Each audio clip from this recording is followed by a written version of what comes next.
낮에는 아직도 좀 뜨겁지만 이제 아침 저녁으로는 제법 이제 가을 느낌이 나죠. 그래서 9월입니다.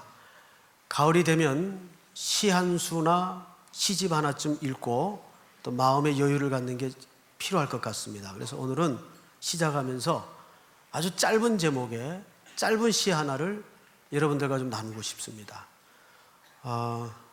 제목은 닭이라 그래야 되나요? 예, 한자입니다. 강소천 씨가 쓴 시인데 이렇게 시작이 돼요. 물 한 모금 입에 물고 하늘 한번 쳐다보고 또 한 모금 입에 물고 구름 한번 쳐다보고 끝. 짧죠? 외울 수 있겠습니까? 우리 한번 외워봅시다. 물 한 모금 입에 물고 하늘 한번 쳐다보고 또 한 모금 입에 물고 구름 한번 쳐다보고.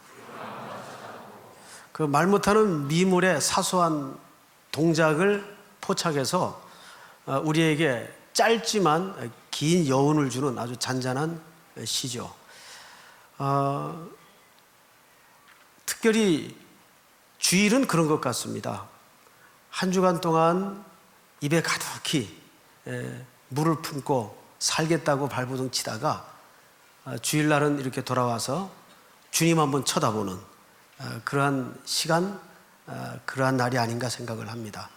자, 오늘 이어지는 전도서 강해를 통해서 11절서부터 15절까지 본문이 채택이 됐지만 3장 전체를 가능하면 좀 다루어 보도록 하겠습니다. 우선 11절 한 절을 좀 보도록 하겠습니다.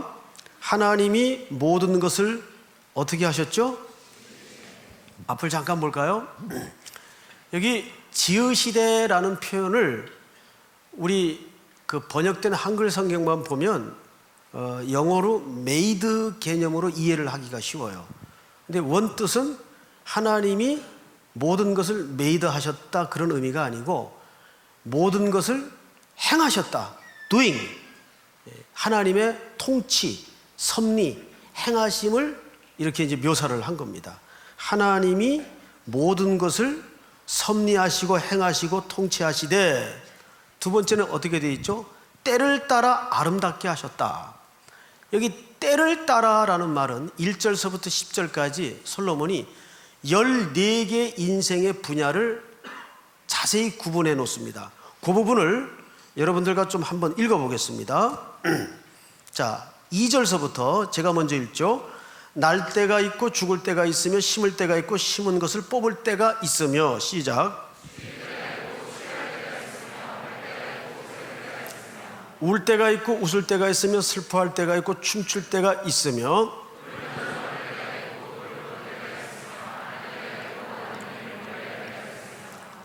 찾을 때가 있고 잃을 때가 있으며 지킬 때가 있고 버릴 때가 있으며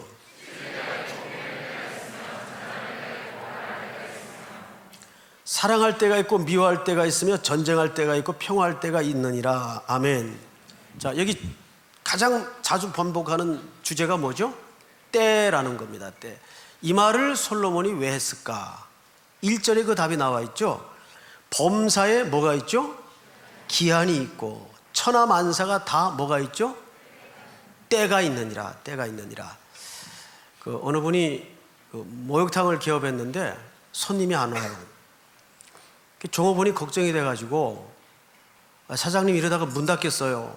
그랬더니 주인은 아주 여유작작하게 너그러운 표정으로 사람은 다 때가 있느니라. 좀 썰렁했나요? 네.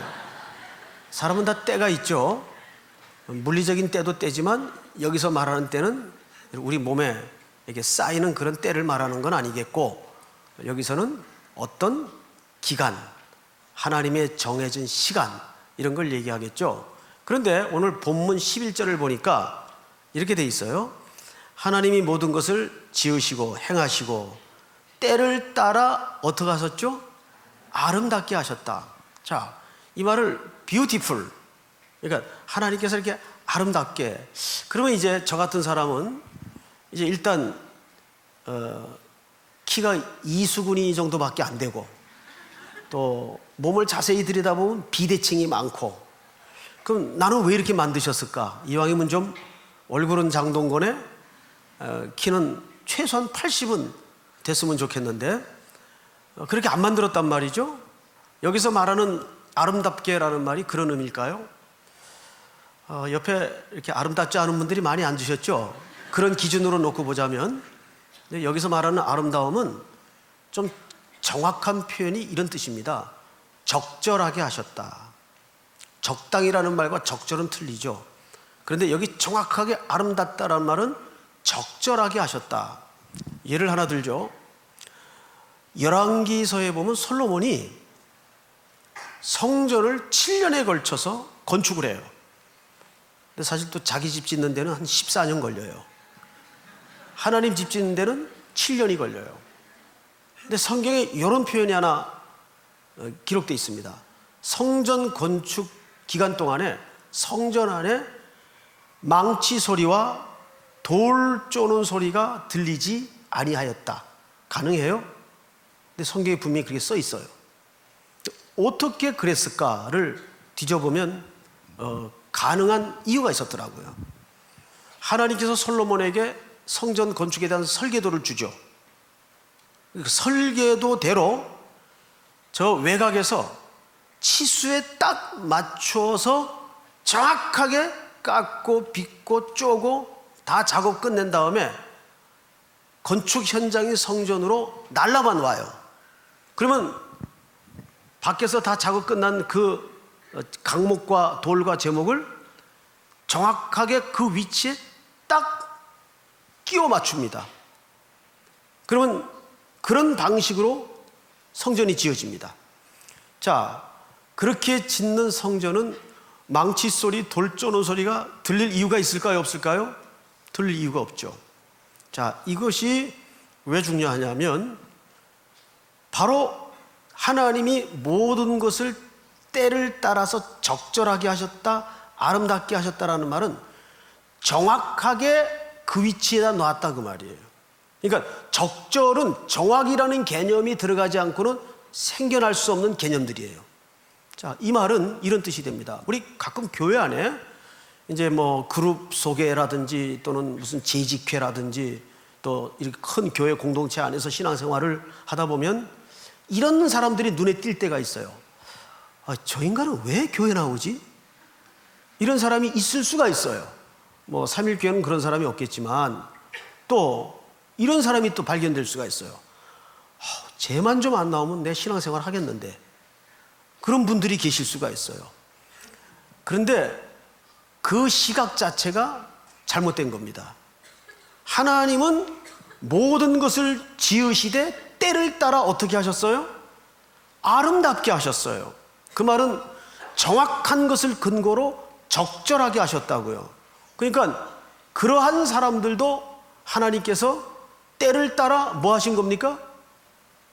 적어도 그가 한 교회 피로 값주고 산 고백의 공동체의 한 구성원이라면 그 사람도 하나님이 어떻게 하신 거예요? 아름답게 하신 거예요. 그러니까 그 사람이 그 위치에 있어야 내가 정확해져요. 아름다워져요. 적절해져요. 맞습니까, 여러분?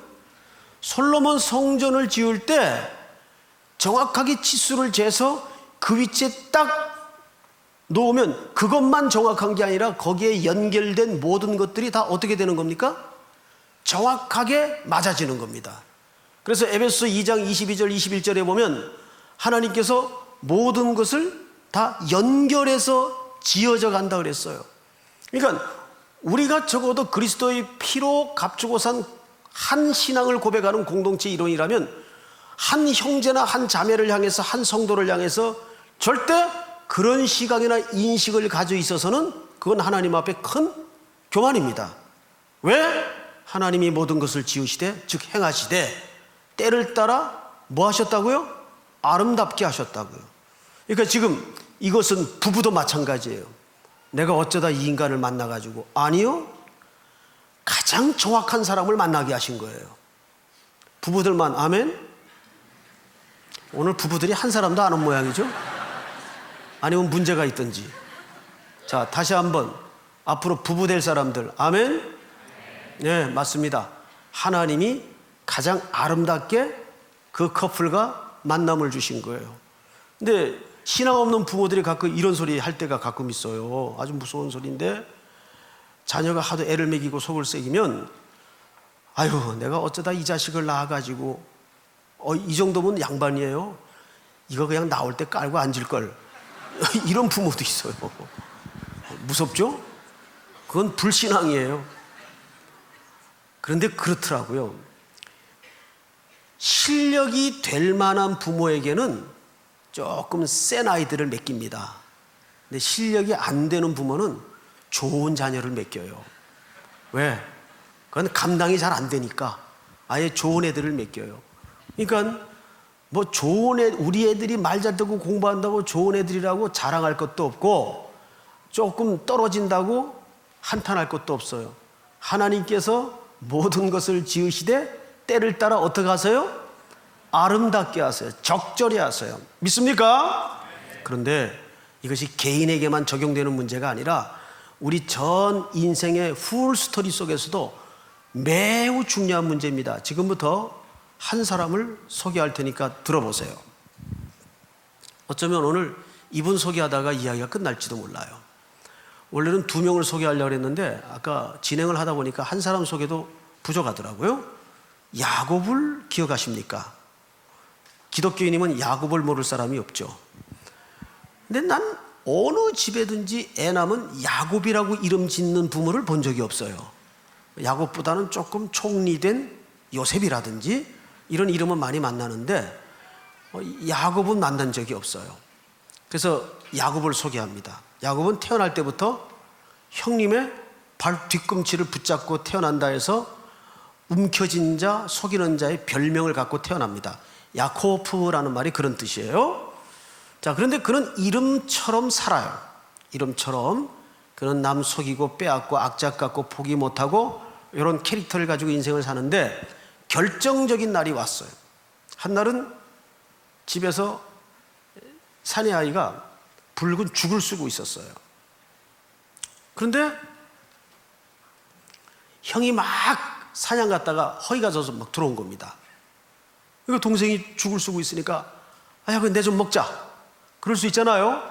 그럼 웬만한 동생 같으면 형인데 형 배고프구나. 그럼 먼저 먹어. 난 뭐 또 쓰면 되지. 난 뭐 이런 일이 재밌으니까. 이러고 이제 형을 얼른 줘야 되는데 그 순간에 어떻게 그런 발상이 생각나는지 신기할 정도예요. 형 공짜가 어디 있어?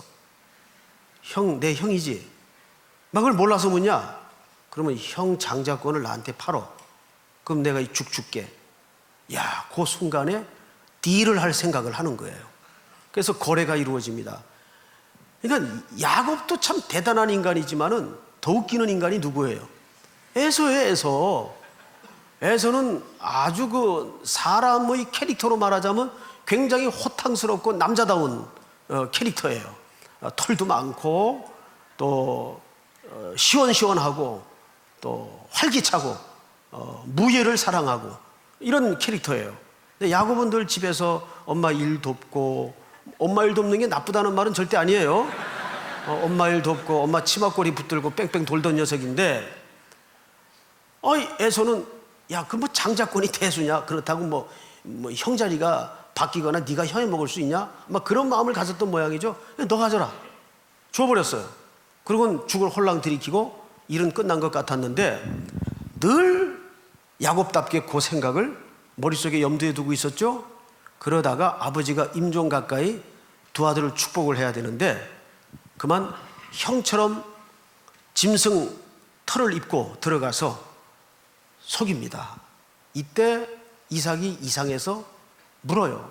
음성은 야곱의 음성인데 몸은 에서의 몸이로구나.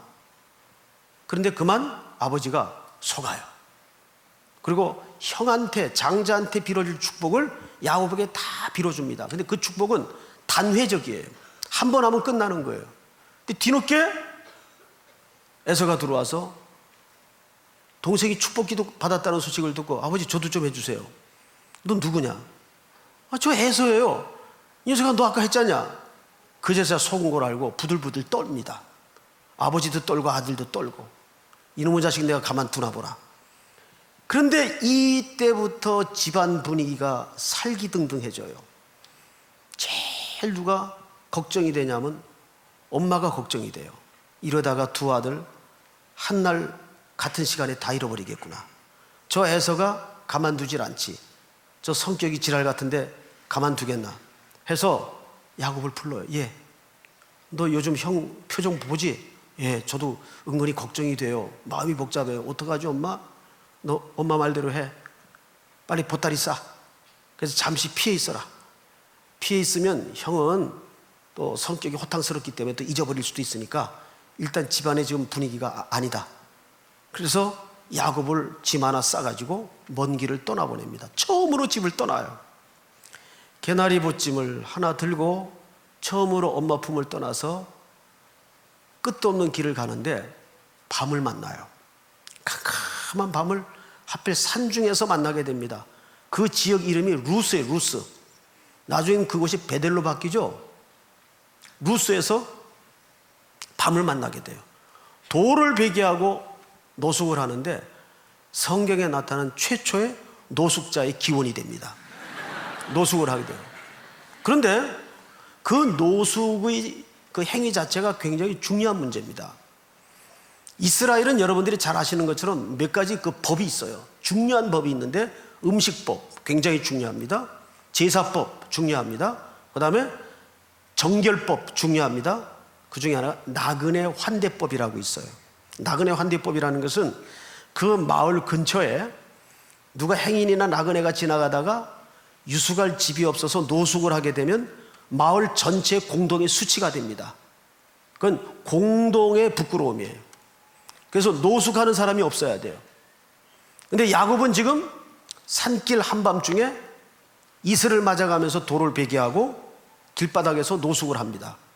뭘 그려내고 싶었던 거죠? 성경 기자가 이런 뜻입니다. 얼마나 그가 지금 철저히 혼자인가, 얼마나 그가 지금 외롭고 고독한 자리에 떠밀려 있는가, 이걸 잘 드러내는 사건이에요. 그래서 밤이슬에, 밤이 얼마나 추워요. 팔레스타인 땅이 오돌오돌 떨면서 그 이슬을 이불 삼아 총총 박혀 있는 별을 하나씩 헤어가면서 잠이 드는데 하늘문이 열리면서 사닥다리가 내려와요. 근데 원래 사닥다리는 올라가는 데 쓰는 겁니까? 내려오는 데 쓰는 겁니까? 네, 그럴 줄 알았어요. 사람들은 늘 사닥다리를 보고는 생각하기를 올라가는 데 쓰는 거라고 생각을 합니다. 근데 성경에는 최초의 사닥다리가 올라가는 데 썼어요? 내려오는 데 썼어요? 내려오는 데 써요. 그 말은 무슨 뜻인가 하면 야곱의 인생 속에 최초로 하나님이 공개적으로 임하는 사건이에요. 공식적으로 임하는 현장이에요. 하나님이 그때 약속을 하나 합니다. 여러분 창세기 28장 15절을 한번 찾아볼까요? 이 약속을 해요. 28장 15절을 보세요. 우리 전체 한번 같이 읽겠습니다. 시작.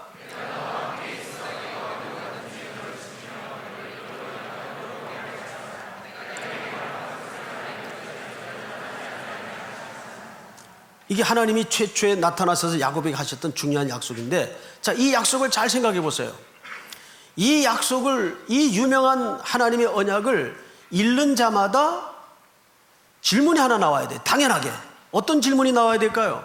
자, 하나님이 동행하신다 그랬어요. 함께 하신다 그랬어요. 이 하나님은 전능하신 하나님이에요. 그리고 반드시 이 땅으로 돌아오게 할지라 약속하셨어요. 어떤 질문이 나와야 될까요? 아니, 돌아오게 하실 거면 뭐하러 떠나보내냐 그 말이에요. 전능하시다면서, 함께 하신다면서. 이해가 돼요, 여러분?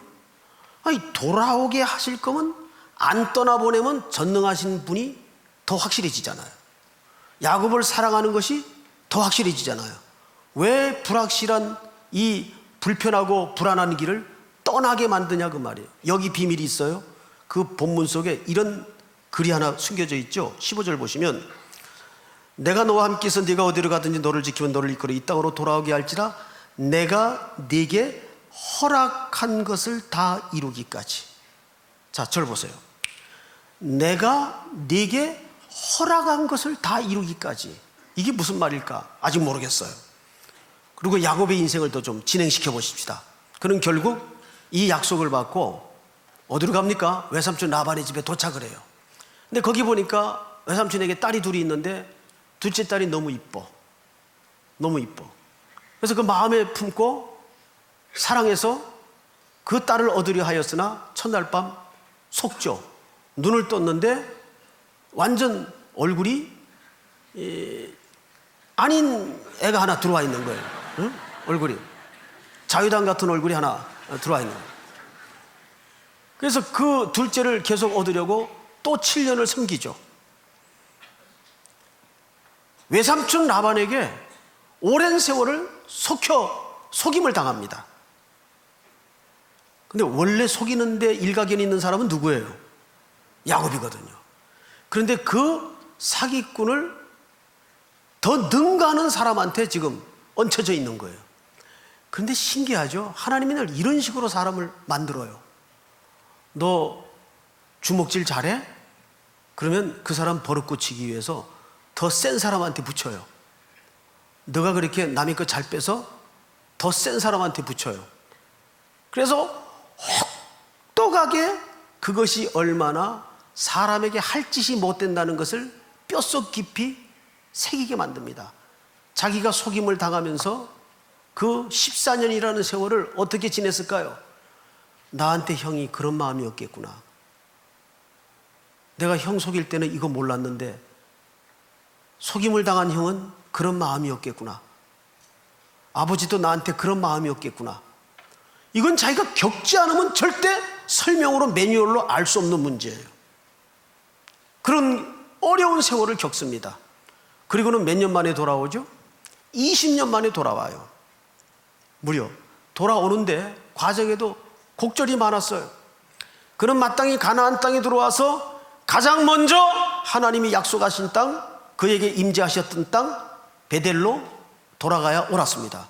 근데 그는 글로 가지 않고 세켐이라는 땅에 은근슬쩍 장막을 칩니다. 아예 그 땅을 사요. 샀다는 말은 무슨 말이죠? 정착할 마음이 있었다는 얘기입니다. 그리고 세겜에다가 텐트를 치는데 세켐이라는 말이 무슨 뜻입니까? 일찍 짐을 지고 떠나야 할 곳이라는 의미를 가진 땅이에요. 근데 왜 그 땅에다 텐트를 쳤는가? 도착해 보니까 일단 시장이 발달돼 있고 문명이 발달돼 있어요. 무슨 장사를 해도 이익이 남을 것 같으니까 롯처럼 선택을 하고 결정을 했죠. 야곱의 인생의 행로를 보면 전부 선택의 기초가 여기가 이익이 되느냐 손해가 되느냐예요. 유익이 되느냐가 아니에요. 언제나 야곱의 의식구조 신앙의 세계는 이게 내게 이익이 되느냐 아니냐지 이게 하나님 앞에 유익인가 아닌가 관심이 없어요. 그 기준과 판단으로 땅을 사서 텐트를 칩니다. 앞불사 닥칠 것이 결국 닥치고 말았죠.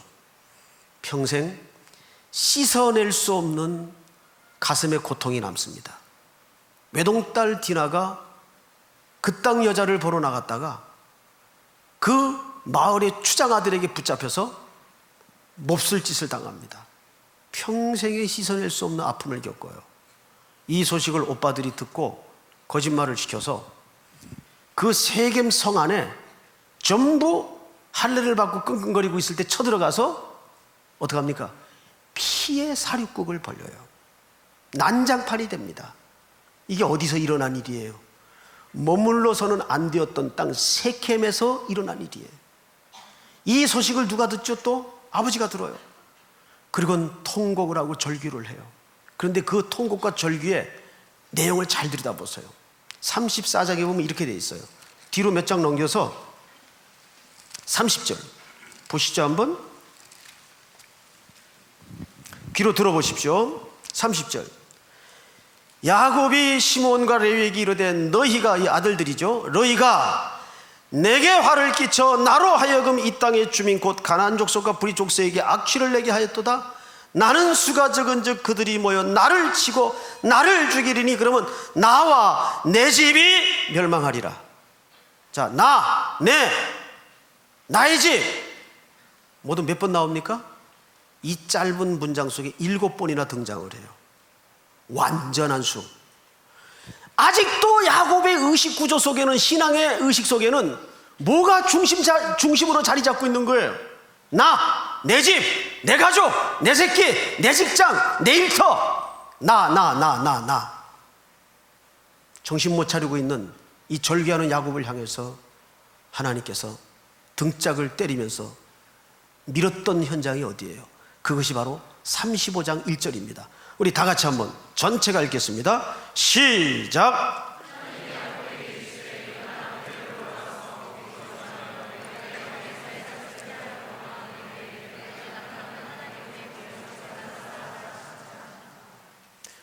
여기가 바로 원래 하나님이 야곱으로 하여금 내가 반드시 이 땅으로 돌아오게 할 것이다 라고 약속했던 바로 그 현장, 임재의 현장이었어요.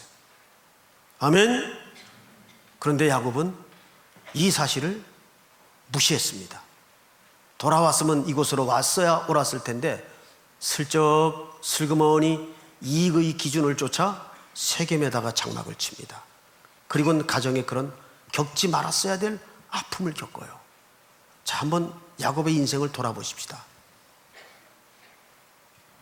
야곱은 이 베델을 올라가서부터 빼앗기는 싸움에 들어갑니다. 생때 같은 요셉이 없어져요.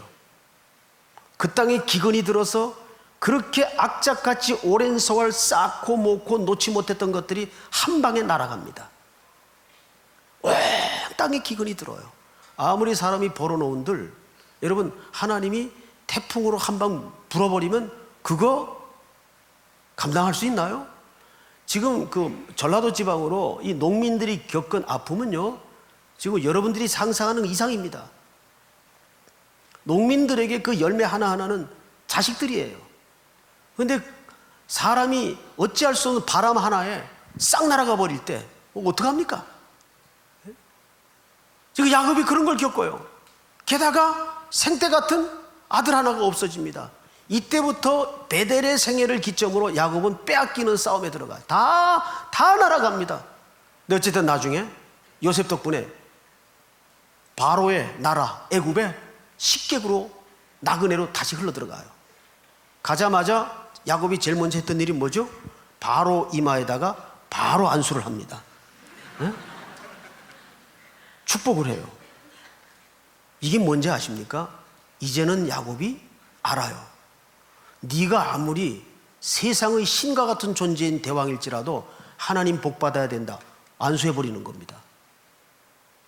이게 야곱이 이제 많이 달라진 거예요. 뭐가 정말 중요한 가치인지를 알아진 거예요.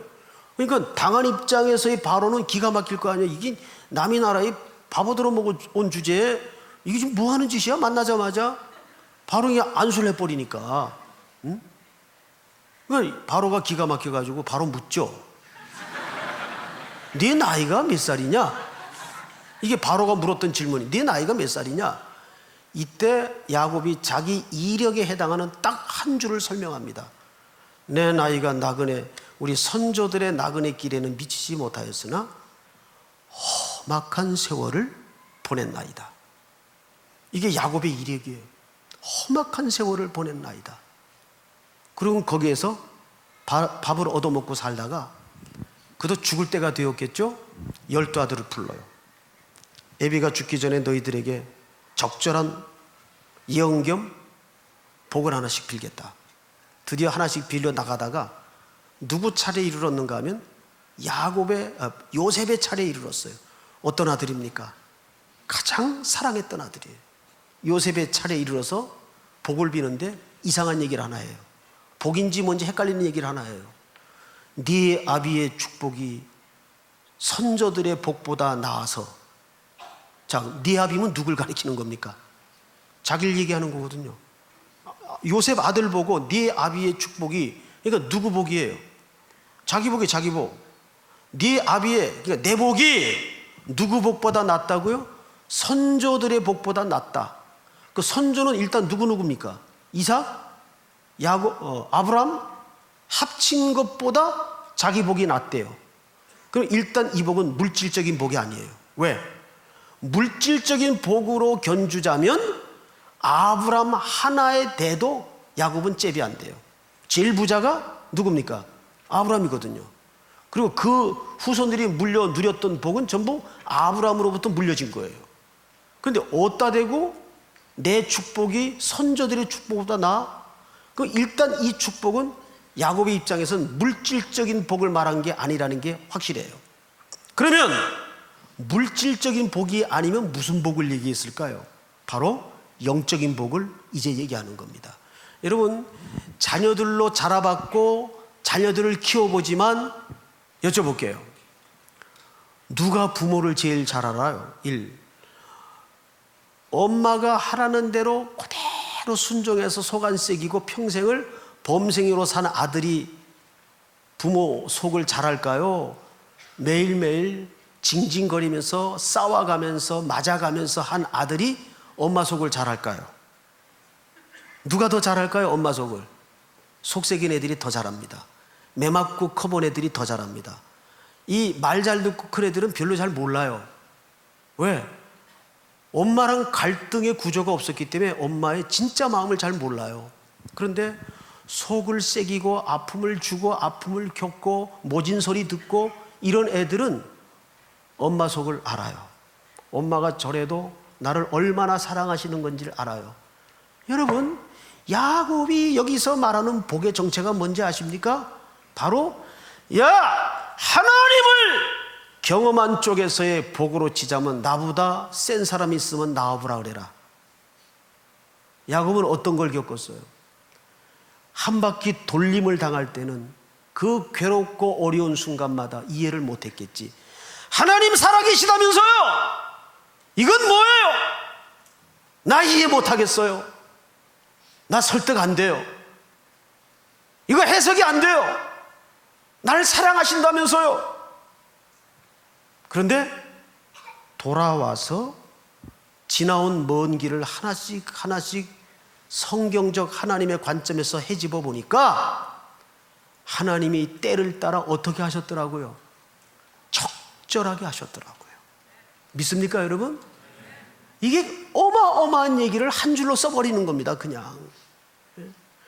하나님이 내 인생 속에 희노애락 폭풍우까지를 포함해서 의미 없었던 시간이 없었더라고요. 무의미한 시간이 없었더라고요. 무의미한 일들이 없었더라고요. 다 이유가 있었고 그 자국마다 하나님의 가슴 아픈 손길과 허용할 수밖에 없었던 아픔까지도 나를 위한 것이었다는 것이 나중에 보여지더라고요. 저는 정말 그런 걸 많이 겪었어요.